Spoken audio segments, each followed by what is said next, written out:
जय श्री कृष्णा मित्रों, स्वागत है आप सभी का आपके अपने ही चैनल धर्मार्थ लाभ में। मित्रों, सभी मंदिरों और पावन तीर्थों से जुड़ी कई रोचक कहानियां हैं। यही प्रचलित कथाएं आगे चलकर भक्तों को उन स्थानों तक आने के लिए प्रेरित करती हैं। ऐसा ही एक तीर्थ है जो हिंदू धर्म के चारों धामों में से एक है। वो है पुरी का जगन्नाथ मंदिर, जो उड़ीसा के पुरी में स्थित है। वैष्णव परंपरा से जुड़े आस्था के इस पावन धाम को धरती का बैकुंठ लोक कहा जाता है। चमत्कारों से भरा भगवान जगन्नाथ का मंदिर अपने भीतर न जाने कितने रहस्यों को समेटे हुए है। पुरी जगन्नाथ भगवान का मंदिर हिंदू धर्म का प्रमुख धाम है, जहाँ रोज हजारों की संख्या में भक्तगण दर्शन करने के लिए आते हैं।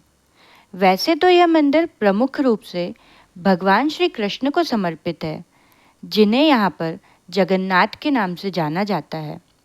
यहाँ उनके साथ उनके बड़े भाई बलभद्र और बहन सुभद्रा जी भी विराजमान हैं, जिनकी यहाँ पूजा की जाती है। मंदिर के गर्भगृह में विराजित जगन्नाथ भगवान के रूप में भगवान श्री कृष्ण, उनके बड़े भाई बलदाऊ जी एवं बहन सुभद्रा जी की मूर्तियाँ लकड़ी की बनी हुई हैं, जिसे हर 12 वर्ष के बाद बदला जाता है। इन मूर्तियों को बदलने की प्रक्रिया, समय व उसके पीछे भी बहुत बड़ा रहस्य है। इस रहस्य से जुड़ी कथा यदि आप सुनना चाहते हैं तो कृपया हमें कमेंट करके ज़रूर बताइएगा। मित्रों, आप सभी ने भगवान जगन्नाथ की प्रतिमाओं का दर्शन तो अवश्य किया होगा, जिसके साथ उनकी छोटी बहन सुभद्रा और उनके बड़े भाई बलभद्र भी हैं।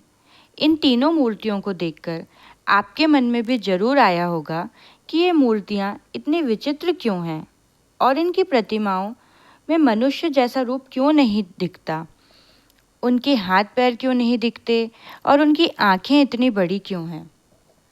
मित्रों, मंदिर में विराजमान भगवान जगन्नाथ की मूर्ति अधूरी क्यों है, इसके बारे में बहुत कम लोग ही जानते हैं कि भगवान जगन्नाथ की मूर्ति अधूरी क्यों है और इसके पीछे का रहस्य क्या है। तो चलिए जानते हैं। उससे पहले यदि आप हमारे चैनल पर नए आए हैं तो प्लीज़ चैनल को सब्सक्राइब कर दें और वीडियो को एक लाइक ज़रूर कर दें, और हाँ, कमेंट में जय जगन्नाथ ज़रूर लिख दें। तो चलिए मित्रों, कथा शुरू करते हैं। राजा इंद्रद्युम्न विष्णु भगवान के बहुत बड़े भक्त थे। एक बार सपने में उन्हें स्वयं श्री हरि ने दर्शन दिए और कहा कि पुरी के समुद्र के किनारे तुम्हें एक झंडा मिलेगा।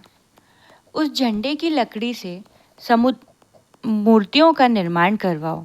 राजा जब वहाँ पहुँचे तो वहाँ उन्हें लकड़ी का एक गट्ठर मिला। अब उनके सामने सवाल यह था कि मूर्ति किससे बनवाई जाए।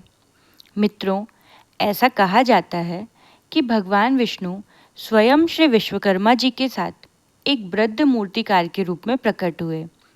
उन्होंने कहा कि 1 महीने के अंदर मूर्ति का निर्माण कर देंगे, लेकिन इस मूर्तिकार के रूप में आए विश्वकर्मा जी ने राजा के समक्ष एक शर्त रखी कि वह मूर्ति बनाने का कार्य एक बंद कमरे में करेंगे, और यदि कमरा खुला या कोई व्यक्ति अंदर आया तो वह मूर्ति बनाने का काम बीच में छोड़कर चले जाएंगे।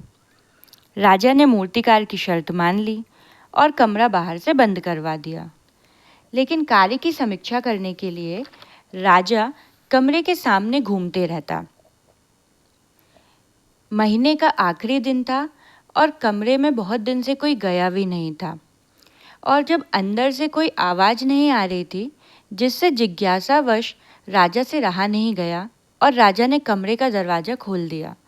दरवाज़ा खुलते ही विश्वकर्मा जी, जो वृद्ध मूर्तिकार के रूप में थे, उन्हें राजा ने देख लिया और शर्त के अनुसार विश्वकर्मा जी ने मूर्ति बनाने का कार्य वहीं रोक दिया और राजा को बताया कि मूर्ति अभी अधूरी है, उनके हाथ पैर नहीं बने हैं। राजा को अपने कृत्य पर बहुत पछतावा हुआ और उसने क्षमा मांगी। तब उन्होंने कहा कि यही भगवान की इच्छा है। तभी उसी अवस्था में मूर्तियाँ स्थापित की गईं। मित्रों, मूर्तियों के बारे में ऐसा बताया जाता है कि मूर्तियों के अंदर एक पदार्थ है जिसे प्रमुख पदार्थ कहते हैं।